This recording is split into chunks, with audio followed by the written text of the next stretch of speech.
عرب جو ہے اصل میں یہ تین قسم کہلائے جاتے ہیں.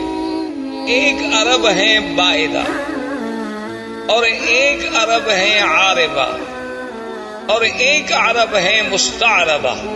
یاد رکھیں عربوں کی تین قسمیں ہیں تاریخ. ایک عرب بائدہ یعنی جو سب سے پہلے عرب زبان عربی بولنے والے، عربی جاننے والے. بائدہ کہتی ہیں کہ ہلاک ہو گئے وہ قومیں جو مٹ گئیں، اب جن کا نام و نشان بھی باقی نہیں ہے. اگر قرآن پاک ان کا ذکر نہ کرتا تو شاید ہم جانتے بھی نہ، اور کوئی اس کا سرا بھی تلاش نہ کر سکتا. جیسے پہلی قومیں گزر گئی ہیں، قوم عاد ہے، قوم سمود ہے، قوم صالح ہے، قوم لوط ہے. یہ ساری قومیں آپ کو پتہ ہے کہ یہ مکہ مدینہ منورہ سے خیبر کے راستے میں، مدائن کے راستے میں، اور اسی طرح پھر آپ آگے چلے جائیں. قوم لوط جو تھی وہ آج جہاں اردن ہے، جس ملک کو آپ اردن کہتے ہیں، عمان کہتے ہیں، اسی جگہ وہ بحر میت کے نام سے آج بھی وہ جگہ معروف ہے. وہ وہی آباد تھے، ان کے قریہ صدوم جو تھا اسی جگہ تھے. تو یہ تو عرب ہیں وہ جو ختم ہو گئے، مٹ گئے. ان کی تو کوئی نسل کا ایک بندہ بھی باقی نہیں بچا جس کے بارے میں آدمی کہے کہ پھر اس کا کیا ہوا. اللہ نے ان کا تو استیصال کلی کر دیا، یعنی بالکل ختم ہو.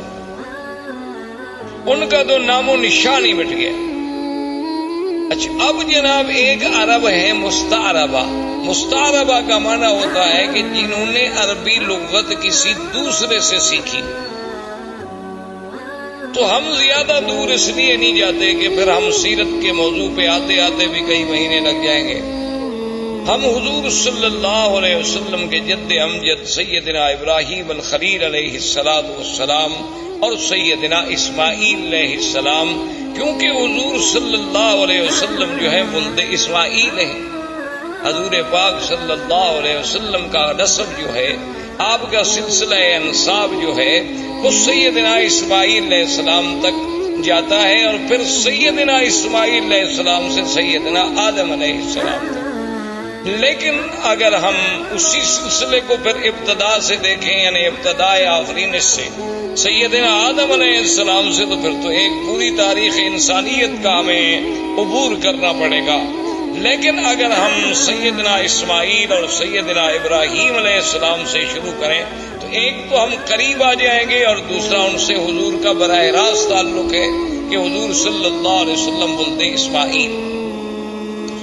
تو مختصراً یہ عرض کروں کہ اللہ نے سیدنا ابراہیم علیہ السلام کو حکم دیا کہ اپنے بیوی بچوں کو جا کے ایک ایسے مقام پہ چھوڑیں جہاں کوئی آبادی نہیں، کوئی وہاں انسان نہیں. کیونکہ سیدنا ابراہیم علیہ السلام یا اسماعیل علیہ السلام یہ سرزمین مکہ کے رہنے والے نہیں تھے. ان کا اصل جو ہے، ان کی اصل جو ہے وہ عراق اور اس کے بعد شام، فلسطین، شام، عراق، اس کے ان علاقوں میں آپ رہنے والے تھے. تو وہاں سے حضرت ابراہیم علیہ السلام آئے اللہ کے حکم پر، اپنی بیوی اور اپنے چھوٹے بچے، دودھ پیتے ہوئے بچے سیدنا اسماعیل علیہ السلام کو حکم خداوندی کے مطابق اسی مقام پہ چھوڑا جہاں اب چاہ زمزم ہے، جہاں یہ کنواں ہے زمزم کا، اسی جگہ ان کو بٹھا دیا. اور اللہ کا حکم تھا کہ بولنا بھی نہیں، بتلانا بھی نہیں، بات بھی نہیں کرنی. تو ابراہیم الخلیل علیہ السلام خاموشی سے چلے گئے. جب وہ جانے لگے تو بی بی ہاجرہ دوڑی پیچھے. انہوں نے کہا الامن تقلون یا ابراہیم الخلیل، یہ اللہ کیا کر رہے ہو کہ یہاں کوئی انسان نہیں، یہاں کوئی پانی نہیں، یہاں کوئی آبادی نہیں. وادن غیر ذی زرع، کالے پہاڑوں میں گھری ہوئی ایک وادی ہے. تو اور یہاں جہاں کعبہ شریف ہے یہاں بالکل ایک ٹیلے کا نشان تھا. تو ہمیں کیسے چھوڑ کے جا رہے ہو؟ ابراہیم علیہ السلام خاموش ہیں چونکہ اللہ کا حکم نہیں جواب دینے کا. تو آخر بیوی نے مجبور ہو کر یہ جو جنت المعلا جسے آپ کہتے ہیں نا جنت المعلا، یہ اصل میں اس کو معلا کیوں کہتے ہیں کہ یہ کعبۃ اللہ کا سرزمین مکہ کا اونچا حصہ ہے، یعنی یہ اعلیٰ ہے. اعلیٰ معنی بلند، اور یہ جو ہے اسفل، یہ مسفلہ جس کو آپ کہتے ہیں محلہ مسفلہ، اس کو مسفلہ کیوں کہتے ہیں کہ یہ اسفل ہے، یہ یعنی نیچے والا حصہ ہے، اور وہ جانب اعلیٰ ہے. اسی لیے جب بھی مسیال جب بھی سیل آتے ہیں تو اوپر سے پانی گرے گا اور اسی میں سیال سے مسئلہ سے ہوتا ہوا پھر نیچے چلا جائے گا طریقے لیز سے. تو یہ اعلیٰ جانب تھی، تو اسی لیے وہ جو قبرستان ہے اس کو مومنین کی وجہ سے جنت کا لقب ملا اور جنت المعلا کہلایا.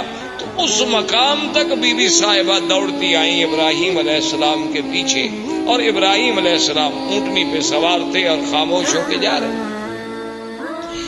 تو بی بی نے کہا کہ ایک بات تو بتاؤ، اللہ امرک بہذا، کیا تمہارے خدا نے یہ حکم دیا ہے یا تم خود ہم سے ناراض ہو؟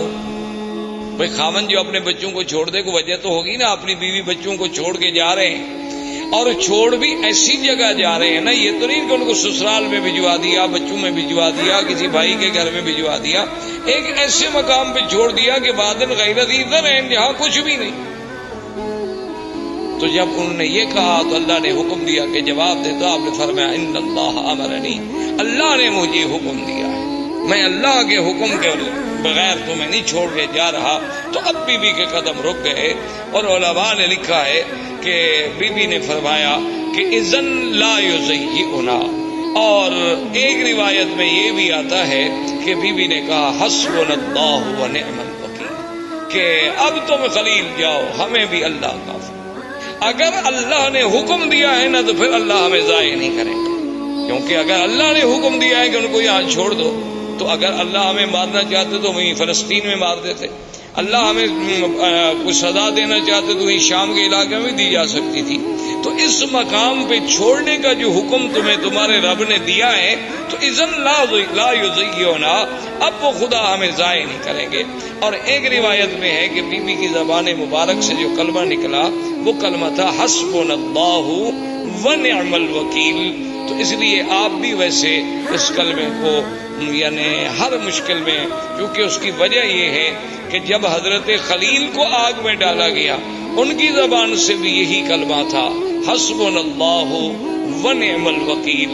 اور جب جنگ احد میں صحابہ پر دشمنوں نے حملہ کیا اور یہ کیفیت تھی کہ ذاقت علیہم الارض بما رحبت، اللہ کی وسیع سرزمین تنگ ہو گئی، یعنی بالکل اب یقین ہو گیا ہلاکت کا، اس وقت بھی صحابہ کی زبان سے نکلا حسبنا اللہ و نعم الوکیل. سیدہ عائشہ صدیقہ رضی اللہ تعالی عنہا پہ جب تہمت لگی، اتنا بڑا الزام لگا امہات المؤمنین پہ، عصمت رسول پاک پہ، تو جب سب سے پہلے بی بی کو خبر ملی کہ آپ پر یہ الزام لگا ہے تو بی بی کی زبان سے نکلا حسبنا اللہ و نعم الوکیل. تو اس لیے علماء نے اس پر بڑی کتابیں لکھی ہیں، القول الجمیل فیما جاء فی فضل حسبنا اللہ و نعم الوکیل. تو ہر مصیبت میں اور ہر مشکل میں، ظاہری مشکلات، باطنی مشکلات، دنیاوی مشکلات، نوکری کی مشکلات، دشمنوں کی مشکلات، اگر اس کو آدمی یقین کامل سے پڑھے تو اللہ تبارک و تعالیٰ کی رحمت سے، کیونکہ جس نے پڑھا ہے اس کی اللہ نے مشکل حل فرما دی ہے. اس لیے علماء نے لکھا ہے کہ یہ کلمہ مبارک ایک اکسیر ہے، یعنی ایک ایسا ہے کہ جس چیز کو لگاؤ سونا بنا دے، لیکن شرط یہ ہے کہ اس پر ایقان ہو، ایمان ہو، یقین ہو. اور پھر پڑھنے کے لیے کوئی حد نہیں، وضو ہے نہیں ہے، ڈیوٹی پہ ہیں آپ، چل رہے ہیں، گھر میں ہیں، بیٹھے ہیں، جب یاد آیا تو پڑھ لیا. اور جس مشکل کے لیے پڑھیں گے اللہ کی رحمت سے فانقلبوا بنعمت من اللہ وفضل لم یمسسہم سوء. اللہ نے فرمایا کہ جب میرے مدنی کے صحابہ نے اس کلمے کو پڑھا تو ہم نے پھر ان کو نعمتوں کے ساتھ واپس لوٹایا، ان کو ذرا سی بھی پھر ہم نے تکلیف نہیں پہنچنے دی. تو اللہ تبارک و تعالیٰ کے یہ کلمہ مبارک بی بی کی زبان سے بھی علماء نے لکھا ہے کہ نکلا اور بی بی واپس آ گئی. اب بڑا تفصیل کا واقعہ ہے کہ بی بی آئی، پھر چھوٹا بچہ ہے، اور یعنی اندازہ کریں آپ کہ کتنا خوف و خطر ہے. تو شام جب ہونے لگی تو ہر طرف سے جنگلی درندوں کی آوازیں، کہیں سے شیر، کہیں سے بگیاڑ، کہیں سے کچھ جنگلوں کی درندوں کی آوازیں آ رہی ہیں. اور چھوٹا سا بچہ ہے، چھوٹی سی مشکیزہ ہے، کچھ ستو ہے، کچھ چنے ہیں، یہ آپ کا سارا زاد سامان ہے اور زاد راہ ہے. تو مورخین نے لکھا ہے کہ بی بی صاحبہ شام کو جب اندھیرا چھا گیا تو ایک لکڑی